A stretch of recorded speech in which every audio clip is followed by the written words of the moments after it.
didn't know it came on already. Today, I'm going to tell you one more again. Whatever you focus your thoughts on is what you're going to get. There's power in your thoughts. There's power in your words. Whatever you say is what you're going to get. Whatever you focus your thoughts and attention on is what happens. This is why I'm really glad. Now just hear me out. My mother would swat us on our behind if we didn't learn to be still. I didn't know what she really meant until I was probably 35. Okay, maybe 30. And to appreciate silence, you know. And she'd always tell us, you know, Tasha, what's going on? Well, Mom, this boy, da, da, da, da, da. And she'd say, okay, be still. Why is she telling me be still for? She know I can't be still. You know. So it took me really probably till the time I was, let's see, I moved here when I was 23. It's probably till the time I was 30, really, to absorb that and say, aha, that's what she meant.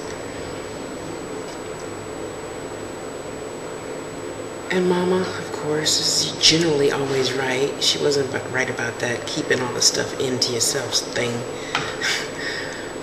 But she was right about being still, you know.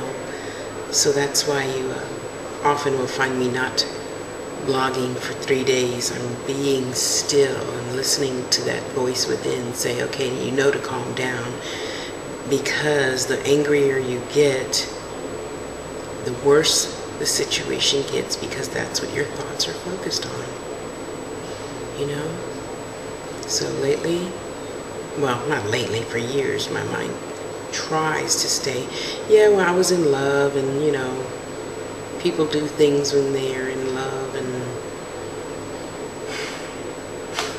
need to be still. I'll leave it at that.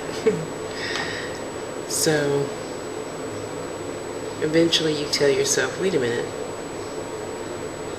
this is really not my thing at all. It's their thing, and I'm choosing to get upset about it, and I need to just pull myself away from that and let them be upset all by themselves, because it really doesn't have anything to do with me.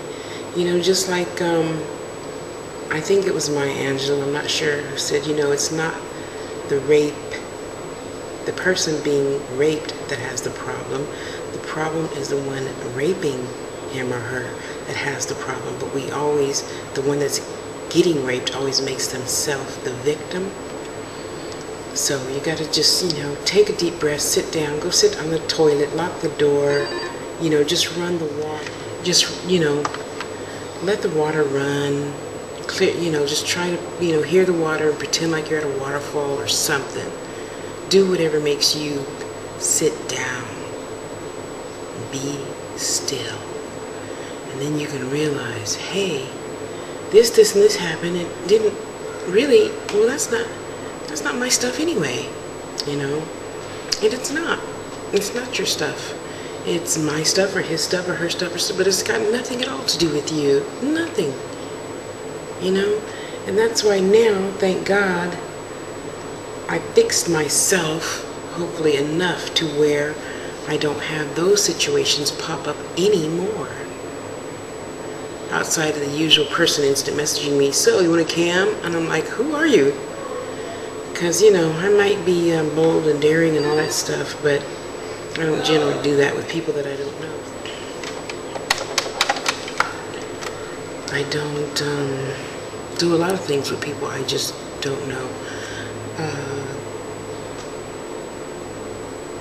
You gotta feel comfortable first, and the only one you really need to feel comfortable with is yourself.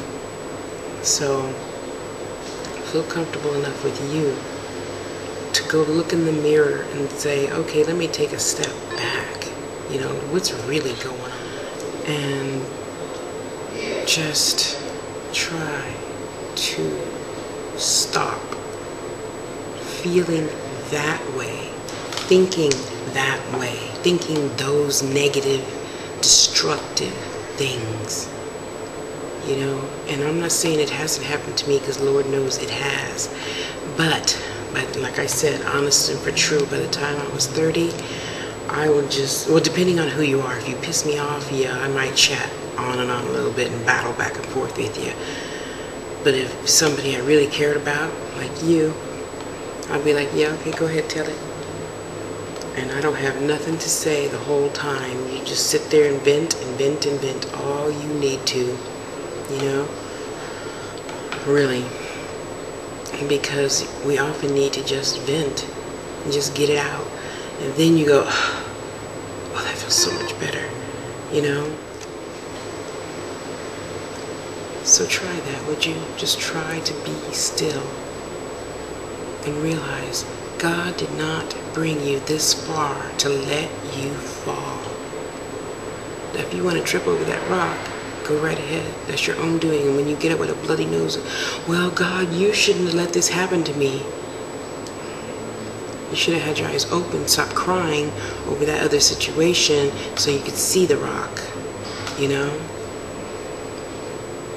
It's all good. It's all good. It has to be all good, because as soon as you think that something bad can happen, it will. Imagine that. Yeah. Don't you want a bunch of bad stuff to happen?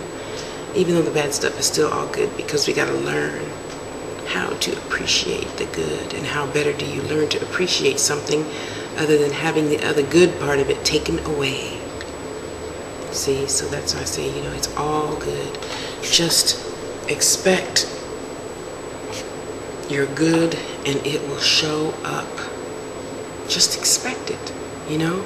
All those people I send blessings to and burn the paper for, burn sage for, send prayers out for, expect it to be healed and made whole so that you can stop stressing. And you might try to consider not being upset the next time somebody, oh, my, you know, friend has cancer. Don't get upset. Just see them in light. Just like they're in the shower, and just shower light on them.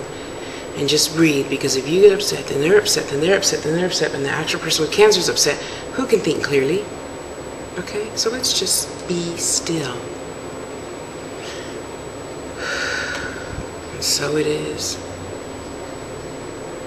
And so it is. Go love yourself, people. Love yourself. You know, stop beating you up with other people's problems. What was that song, OPP? No, I'm not down with OPP, you know? Let it go. You're only going to give yourself cancer or warts or ringworm, whatever, I don't know. Let it go. If it's not yours, let it go. If it is yours, let it go to God. God can fix anything if you have faith. With faith, all things are possible. Okay, now go love yourself. I love you, and you, and you, and you, and you, and you, and you. Go love yourself.